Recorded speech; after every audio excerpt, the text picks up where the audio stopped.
Good morning guys.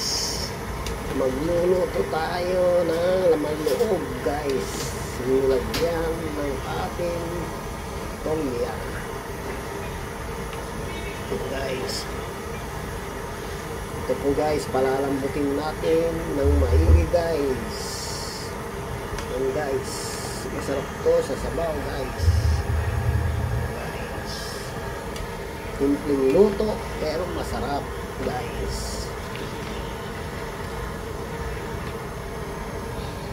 Yan guys, salamat sa inyong pagtangkilik na maikling video. At ito'y nilagyan po natin siya ng mga rekado, ng mga siling haba, sibuyas na dahon, bawang, sibuyas. Pinakuluan natin guys, at nilagyan natin ang ating ginamit na papaitan, yung ampalaya guys, para hindi sobrang mapait. Salamat sa inyong pagtangkilik ng aking YouTube channel. Ito po ang ating menu sa oras na ito, sa tanghalian natin guys. Salamat po.